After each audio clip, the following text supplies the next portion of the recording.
Chapter 5. Understanding the Business of Technology Research. Getting a new technology out to consumers will usually require good people and boatloads of resources, including money. Lots of money. Much of that money will be spent on research, and more often than not, the hard research needed to translate a great idea into a usable product will be performed by someone whose job title isn't entrepreneur. Sometimes, in fact, the research will be done by individuals who are barely aware that their innovations have any commercial value at all. If you're here because you want to get the jump on cutting-edge technologies, then you may want to keep an eye on the organizations that are known to produce practical research. Knowing who's big in research, who's funding it, and where the big bucks are being spent can give you useful insights into what might be coming next. From there, you're just a step away from, say, spending time learning the tools that'll come with the new tech, or positioning yourself to profit when it finally shows up. Who funds commercial science and why? Once upon a time, major breakthroughs in serious scientific research were the products of private patronages. The Italian Medici family, for instance, famously supported many individuals whose work would prove pivotal, including Leonardo da Vinci and Galileo. However, the years leading up to the Second World War saw the scope and complexity of research projects growing far beyond the capacity of private support.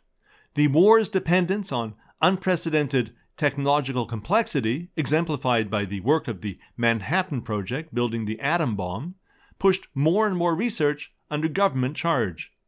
Government involvement in research has continued in the generation since the war.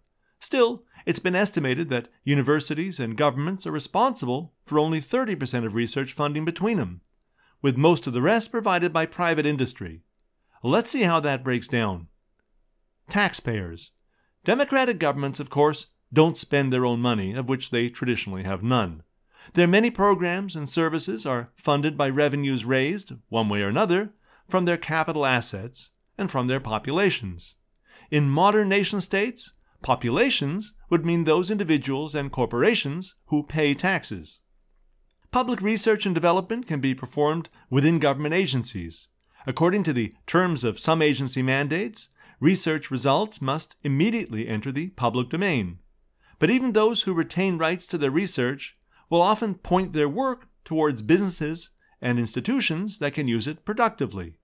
The U.S. National Science Foundation, NSF for instance, uses its $8 billion annual budget to fund approximately 25% of all federally supported basic research conducted by America's colleges and universities. That's a quotation from their website.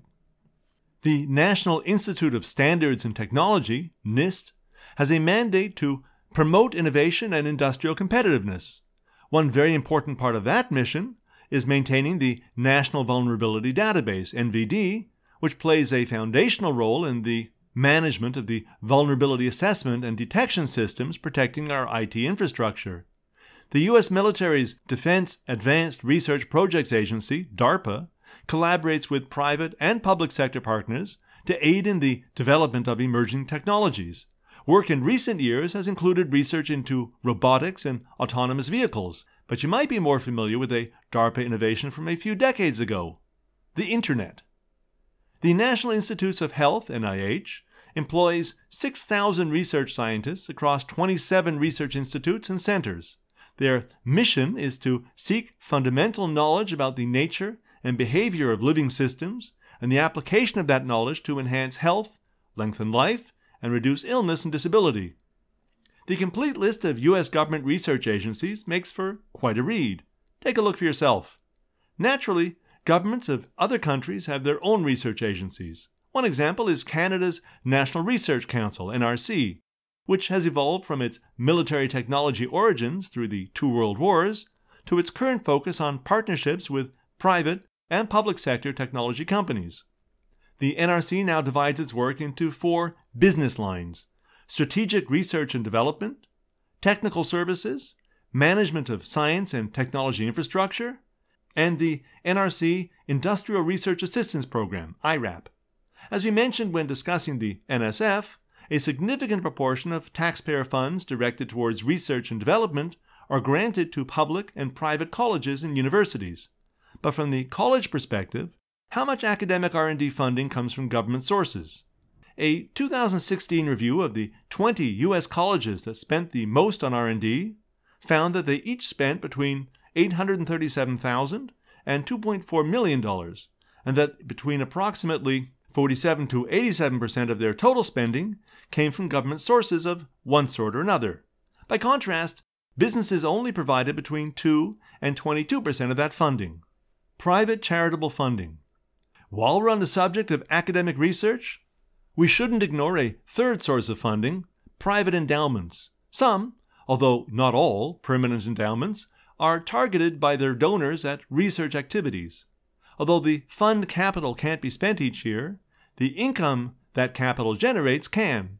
Harvard University famously, or perhaps infamously, has a total endowment greater than $40 billion. Some of that undoubtedly finds its way to R&D. Curiously, according to that 2016 study we saw before, Harvard's total R&D spending that year, including activities funded by governments, 52.1%, businesses, 4.7%, and endowments, was just over $1 million. Of course, donations support plenty of research outside of academic settings too.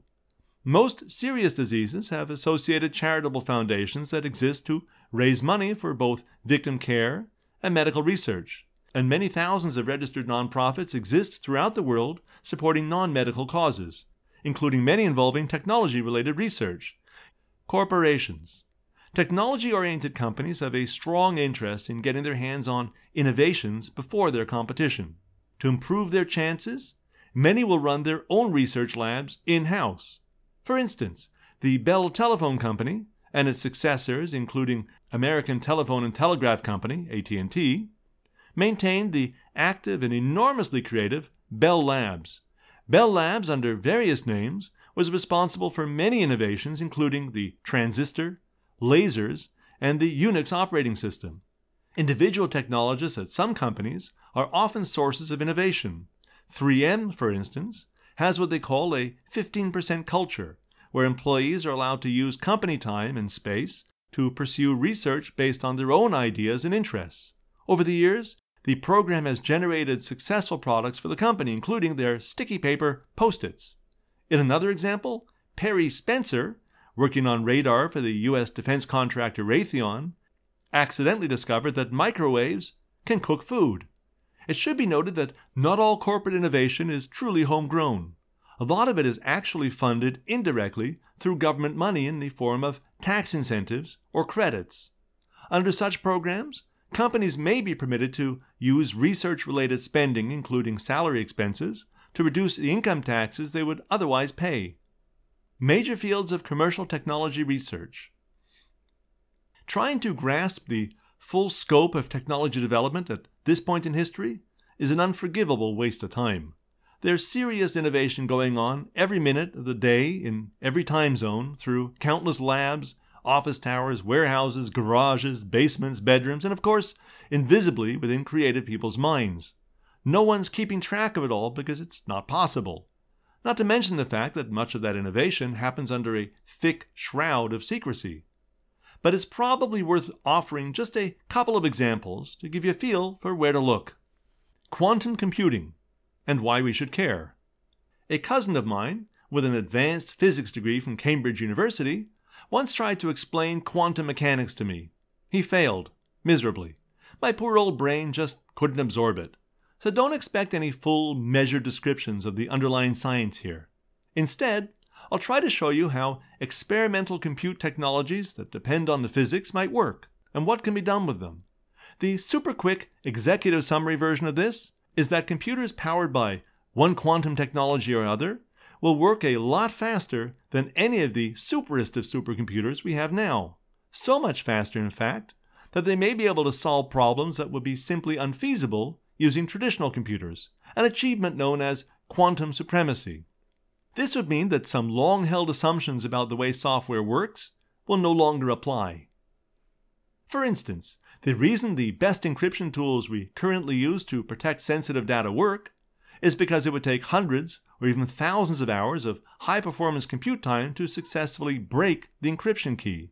In most cases, it's just not worth the effort and expense. But if you could easily buy time on a computer that processed operations exponentially faster, then two things would immediately happen. Cracking encryption algorithms would become trivial, and honest folk would have to look seriously for a new way to protect their data. Currently, Google and IBM are among the major companies that have invested heavily in quantum compute research projects. As well as I can understand it, quantum computers would measure the state of subatomic particles and use that binary measurement to represent a computational value. The description of that state is known as a qubit, which is effectively the quantum equivalent of traditional computing's bit. But because a qubit can also exist within what's known as a coherent superposition, meaning that its value can exist in a superposition of two possible states, it can be used to represent a more complex range of values. And that, I'm given to believe, means that such computers will be able to do stuff much, much faster than they can now. If this actually happens, it'll be big and scary. Energy technologies. The modern world consumes an awful lot of energy.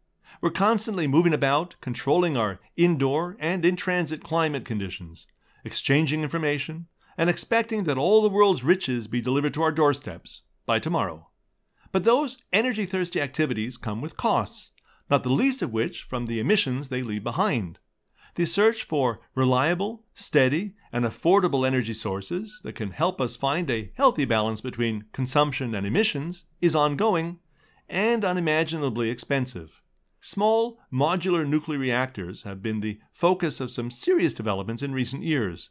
They appear to promise reliable, steady, and relatively affordable energy in ways that their expensive and complex nuclear predecessors couldn't.